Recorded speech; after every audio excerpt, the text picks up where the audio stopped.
प्रसाद पा रहे थे इसे, एकदम ऐसे हो गए। रुक्मिणी जी मन की बात, तो उनका प्रभु ऐसी स्थिति आपकी तभी होती जब कोई आपका भक्त भूखा होता है।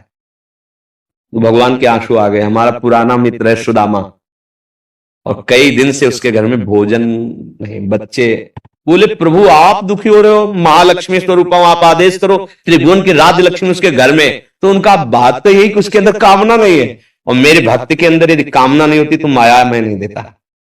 मेरे भक्त के अंदर कामना नहीं होती तो मैं माया, और वो निष्काम भक्त है सुदामा, उसके अंदर कभी कामना आ ही नहीं सकती कि हे भगवान भोजन तो दे दो, कभी नहीं। तो रुक्मिणी जी ने कहा हम आपका दुख नहीं दे सकते, फिर हम कुछ रचती है। तो उनका नहीं, पहले हमें कामना पैदा करना पड़ेगा। भगवान सोच रहे पहले हमें भक्त के हृदय में कामना पैदा करना पड़ेगा। गए एक भिक्षुक के रूप में, जब सुदामा जी भिक्षा को गए थे, भिक्षाम दे, अतिथि धर्म गृहस्थ में बहुत बड़ा धर्म होता है, दरवाजे आए हुए का आदर करना चाहिए। तो कुछ ना हो तो वचन से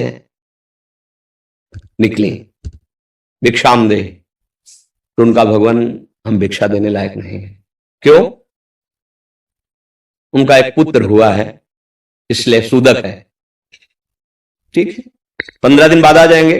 बोले मत आना, क्योंकि हमारे जो पुत्र हुआ है वो दरिद्र नामक पुत्र हुआ है, और इसका सूदक पूरे जीवन में नहीं जाएगा। अर्थात हम दरिद्र हैं, हमारे पास कुछ है ही नहीं जो मैं आपको दे सकूं। भगवान ने कहा सुना है तुम्हारे पति के मित्र द्वारिकाधीश भगवान है, जिनके मित्र श्री कृष्ण द्वारिकाधीश हैं, उनकी ये दशा, एक बार कहो ना अपने पति से कि अपने मित्र के पास जाएं। भगवान चले, पत्नी आए, जब आए सुदामा जी तो पत्नी ने कहा कि हाँ हमें तो स्मरण नहीं था, आपके मित्र द्वारिकाधीश है ना, आप उनके पास जाओगे तो मैं कभी इस बात के लिए नहीं जाऊंगा कि श्री कृष्ण मुझे सांसारिक वस्तु दें। नहीं नहीं। बोले आप कब कह रही मांगना, आप केवल जाओगे तो आपकी दशा देख करके वो आपको दे देंगे। बोले तुम कहती हो तो हमें दर्शन मिलेंगे मेरे प्यारे के, इसलिए मैं जा सकता हूं। अब मित्र के पास, गुरु के पास जाए तो कुछ ऐसा शास्त्रीय सिद्धांत है, कुछ भेंट ले जाए, बेटी के यहां जाए, गुरुदेव के यहां जाए, आराध्य देव के यहां जाए, ऐसा, और मित्र के यहां जाए तो उनका भेंट के लिए, अब खुद खाने के लिए भेंट क्या। सुदामा जी की पत्नी ने कहा देखो प्रयास करती, 4-5 आस मोहल्ले के घरों में गई तो कुछ तो ऐसे थे देखते ही बंद कर लेते थे दरवाजा, मांगेगी आके और क्या है, थोड़ा एक प्रिय भाव रखती थी। तो कहा हमारे पति द्वारिकाधीश से मिलने जा रहे हैं, कुछ उनकी भेंट के लिए। तो सूप होता है, सूप से जैसे पछोड़ा जाता है, अच्छे चावल पीछे हो जाते हैं, टूटे वाले आगे हो जाते हैं, वो टूटे हुए तंदुल जो वो दिए, क्या ले लो, वो तंदुल लिए 3 मुट्ठी। अब उनके पास अच्छी रुमाल भी नहीं थी, क्योंकि सब पैसे से होता है, गरीब, इतने गरीब, अपनी फटी हुई कपड़े की धोती उसमें चावल, पूरा बहुत बड़ा चरित्र। पर जब भगवान के द्वार में पहुंचे तो जहां ब्रह्मा और शंकर भी खड़े रहना होता है, वो द्वारिकाधीश का वैभव, द्वार पर दरिद्र ब्राह्मण, फटी सी, इतनी बेवाई है, ऐसा शरीर है, आंखों में भगवत तेज समाया हुआ है भगवान। तो उनका भैया एक बार तुम अपने स्वामी से कह दो जाके कि सुदामा नाम का कोई आपका मित्र आया है, बस ऐसा।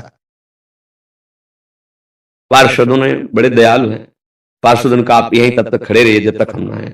और भी पार्षद थे, एक दौड़ते हुए गया, जय जयकार हो प्रभु, कोई एक दरिद्र ब्राह्मण वेश में है और वो सुदामा कूद पड़े भगवान। ब्रह्मा शंकर को भी इंतजार करना पड़ता था, लेकिन सुदामा नाम सुनते ही भाग पड़े भगवान। और ये सब आश्चर्यचकित बात रुक्मिणी जी, पार्षद सब देख रहे हैं कि ऐसे तो कभी भगवान नहीं भागे कि भाई ब्रह्मा जी आए भगवान भाग पड़े या शंकर जी आए, सब आकर इंतजार करते हैं। और प्रभु जब निकल, प्रभु दौड़ के गए सुदामा जी को। सुदामा जी संकुचित हो रहे कि मेरी हड्डियां ऐसे सुकोमल तन मेरे श्याम सुंदर के लग रही होंगी, उससे पूछते जा रहे कि इतना बड़ा वैभव स्वामी हमें ऐसे। भगवान ऐसे अपने हाथ से चरण पखारे सुदामा जी के, थाल रखकर। रुक्मिणी जी आश्चर्यचकित हो रही है, ऐसा कोई तपस्वी, ऐसा कोई महात्मा जिसके ऐसे भगवान अभी तक तो नहीं देखा जैसा इस ब्राह्मण। और धोती कई जगह से फटी थी, जो दुपट्टी उसको कई ऐसे केवल अंग ढके हुए थे, ऐसी धोती थी, हड्डियां शरीर में। रुक्मिणी जी के पलंग पे बैठाला भगवान ने, जिस पलंग को ब्रह्मा शंकर नमस्कार करते हैं, उस पलंग पे बैठाला, चरण धोए, चरणामृत लिया, का हो भाग्य आप पधारे, भोजन पानी से चरण दाब रहे भगवान। सुदामा जी सोचते वो दास पर कितनी प्रीति प्रभु करते हैं। 2-3 दिन 4 दिन सबसे प्रभु मिलवा रहे हैं, परिचय कराए, मेरे मित्र सुदामा जी हैं, ऐसे बैठे। और सबके बीच में कहा कि ब्याह हो गया है, क्योंकि जब मित्र बने थे तब तो गुरुकुल में थे। तो सुदामा जी ने कहा पुत्र भी है, हाँ। तो भाभी ने कुछ दिया भी होगा हमारे लिए। अब ये वैभव, अब वह फटे कपड़े में तंदुल कैसे? बोले देखो पहले चूक की थी, गुरु माता ने चले दिए थे हमारे लिए, और फिर चूक कर रहे हो, कुछ दिया है? अब भगवान ने ऐसे हाथ पकड़ा, उनका उठाया, इतने स्वादिष्ट कीमती वस्तु तुम छुपाए रखे हो, खोला उस फटे पुराने कपड़े में लपटे हुए तंदुल, रोमांच हो रहा है भगवान को। रुक्मिणी जी देख रहे हैं कि ऐसी प्रसन्नता से तो 56 भोग भगवान नहीं पाते द्वारिकाधीश, जैसी इस गरीब ब्राह्मण के तंदुल पा रहे हैं भगवान। दूसरी मुट्ठी ली, तीसरी में रुक्मिणी जी ने हाथ पर, प्रभु बस इतना काफी है इनके लिए। 2 मुट्ठी में 2 लोग का वैभव सुदामा को। प्रगट में 25 पैसे भी नहीं दिए, एक भी वस्तु नहीं। 3-4-5 दिन आनंद लिए, फिर सुदामा जी से कहा कि तो भगवान ऐसे चले। सुदामा जी ने सोचा कि प्रगट में तो कुछ दिया नहीं, हमें लगता विदा करने चल रहे हैं, तो कुछ अगर 2-4 असरफी भी होंगी तो खान पान व्यवस्था तो चली जाएगी। भगवान ने कहा जो अच्छे अच्छे कपड़े पहनाए थे, रास्ते में कोई उतार सकता है तो उतार दो, अपनी धोती पहन लो। यहाँ पर रास्ते बोले आप इधर से ऐसे जाना, फिर वहां से मुड़ जाना। बोले हम तो आए थे तो रास्ता तो जानते ही, प्रभु चले। और रास्ते में सोच रहे मेरे मित्र कितने कृपालु हैं, मुझे इसलिए नहीं दिया कि ये कहीं मेरा चिंतन छोड़कर धन का चिंतन न करे। हे श्री कृष्ण सदैव आप जैसा ही मित्र मिले। सोचते सोचते आए तो देखा फिर वही द्वारिकापुरी। बोले मेरी बुद्धि मारी गई है कि वास्तविक यहाँ कोई रचना हो गई। यहाँ तो हमारी छोटी सी कुटिया थी, ऐसा देखा कि उनकी पत्नी जो है स्वर्ण थाल लिए दास दासियों से आरती उतारने। तो उनका तुम कौन हो? तो उनका आपकी दासी हूं, आपकी पत्नी।